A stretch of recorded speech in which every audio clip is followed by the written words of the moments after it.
मेघालय की धुंध में लिपटी हुई पहाड़ियां।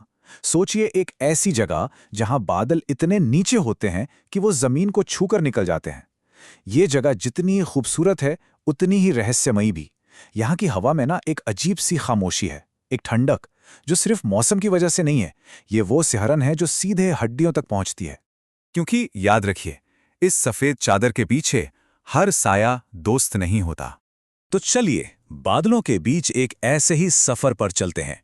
ये कहानी है दो दोस्तों की, राजू और बिंटू। सिलीगुड़ी के पास के एक गांव से वो दोनों चेरापूंजी की मशहूर खूबसूरती देखने के लिए निकले थे। उन्हें क्या पता था कि ये सफर उनकी जिंदगी का सबसे खौफनाक सफर बनने वाला है। उनका पहला पड़ाव था नोहलिकाई झरना। पानी की वो ऊंची गिरती धार सच में एक दिलकश नजारा था। लेकिन तभी उनकी आंखों के सामने कुछ ऐसा हुआ जिसने उन्हें सन्न करके रख दिया। एक आदिवासी औरत अपनी गोद में एक बच्चे को लिए झरने के किनारे पर शांत खड़ी थी, और अगले ही पल उसने उस ऊंचाई से नीचे पानी में छलांग लगा दी। वो दोनों घबराकर पास के एक दुकानदार के पास भागे, उसे ये सब बताया। पर उस दुकानदार के चेहरे पर हैरानी का कोई निशान तक नहीं था। उसने जो कहा, उसने राजू और बिंटू के रोंगटे खड़े कर दिए। दुकानदार ने शांत आवाज में कहा, जैसे तुमने देखा, वो इंसान नहीं था। वो तो इस झरने से जुड़ी एक बहुत दर्दनाक कहानी की गूंज थी। और यहीं से शुरू होती है उस झरने की असल कहानी। लिकाई नाम की एक आत्मा की वो खौफनाक दास्तां जो कहते हैं कि नोह कलिकाई के पानी में आज भी जिंदा है। दुकानदार ने बताया कि सदियों पहले यहाँ लिकाई नाम की एक औरत अपने पति और बेटी के साथ रहती थी। लेकिन पति की मौत के बाद उसने दूसरी शादी कर ली। उसका नया पति उसकी बेटी से बेइंतहा नफरत करता था। एक दिन उस जालिम ने बच्ची को मार डाला, उसे पकाया और लिकाई को अंजाले में वही खिला दिया। जब लिकाई को इस भयानक सच का पता चला तो वो दर्द से पागल होकर भागी और उसी चट्टान से कूद गई जहां से आज ये झरना बहता है।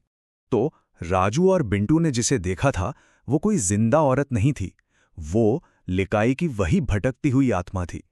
और ये उस जमीन के अंधेरे से उनकी बस पहली मुलाकात थी। उस खौफनाक अनुभव से दोनों अब तक सहमे हुए थे। अगले दिन उन्होंने डबल डेकर रूट ब्रिज देखने का फैसला किया। सोचा कि शायद माहौल थोड़ा बदलेगा, पर वो ये नहीं जानते थे कि वो सफेद धुन में गुम होने वाले थे। जैसे ही वो सीढ़ियां उतरने लगे, अचानक चारों तरफ से घना कोहरा छा गया। ऐसा लगा जैसे आसमान जमीन पर उतर आया हो। कुछ ही पलों में सफेदी की एक मोटी दीवार ने सब कुछ ढक लिया। हालत ये हो गई कि कुछ कदम की दूरी पर भी कुछ दिखाई नहीं दे रहा था। बिंटू, अरे बिंटू, राजू ने चिल्लाया, लेकिन कोई जवाब नहीं आया। सिर्फ धुंध की खामोशी। आवाज भी जैसे उस कोहरे में कहीं खो गई थी। वो अपने दोस्त से बिछड़ चुका था, उस अनजान रास्ते पर, बिल्कुल अकेला। राजू बुरी तरह घबराया हुआ था, और तभी उस सफेद सन्नाटे को चीरता हुआ एक साया उभरा। एक बूढ़ा आदमी। उसकी आंखों में एक अजीब सी शांति थी। उसने राजू से कहा कि इस जानलेवा कोहरे से बचने के लिए वो उसे अपने घर में पनाह दे सकता है। राजू उस बूढ़े आदमी के पीछे पीछे एक छोटी सी झोपड़ी तक पहुंचा। लेकिन जैसे ही दरवाजा खुला और वो अंदर गया, उसके होश उड़ गए। अंदर कुर्सी पर उसका दोस्त बिंटू पहले से ही बैठा हुआ था। अपने दोस्त को देखकर राहत मिलनी चाहिए थी, है ना? पर राजू को राहत नहीं मिली, बल्कि उसे एक अजीब सी बेचैनी महसूस हुई। एक सिहरन सी दौड़ गई। जो शख्स वहां बैठा था वो दिखता तो बिल्कुल बिंटू जैसा था, लेकिन राजू का दिल कह रहा था कि वो बिंटू नहीं है। राजू ने ध्यान से देखा। चेहरा वही था, कपड़े भी वही थे, लेकिन आंखें, वो आंखें किसी अजनबी की थीं। उनमें कोई पहचान नहीं थी, कोई भाव नहीं था। वो आंखें बिल्कुल खाली थीं, बेजान। राजू का दिल जोर जोर से धड़कने लगा। अब वो सब समझ चुका था। उसने उस शख्स का हाथ पकड़ा और चिल्लाया, हमें यहां से निकलना होगा, अभी। वो नकली बिंटू अजीब तरह से शांत था, लेकिन राजू उसे जबरदस्ती घसीटते हुए झोपड़ी से बाहर ले आया और वापस सीढ़ियों की तरफ भागने लगा। जैसे वो हाफते हुए ऊपर भागे, धुंध थोड़ी छटी और सामने से कुछ गांव वाले आ रहे थे। और उनके साथ था उसका असली दोस्त बिंटू, जो खुद घबराया हुआ उसे ढूंढ रहा था। राजू की जान में जान आई, पर उसका दिमाग चकरा गया। अगर ये असली बिंटू है तो फिर वो कौन था? जब राजू ने कांपते हुए पूरी कहानी बताई तो गांव वालों के चेहरे पर खौफ साफ दिखने लगा।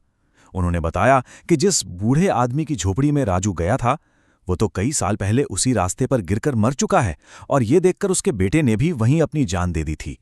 गांव वालों ने बताया कि ये इलाका एक छलावे के साए में है, एक ऐसी शैतानी आत्मा जो किसी भरोसेमंद इंसान का रूप लेकर शिकार करती है। वो आपको धुंध में भटकाकर मौत के मुंह में ले जाती है। जिस बूढ़े आदमी और नकली बिंटू से राजू मिला था वो दोनों उसी छलावे का रूप थे। राजू मौत को छूकर वापस आया था। ये कहानी एक सवाल पर आकर खत्म होती है कि अगर कभी ऐसी ही घनी धुंध में कोई जाना पहचाना चेहरा या जानी पहचानी आवाज सुनाई दे तो क्या उस पर भरोसा करना सही होगा?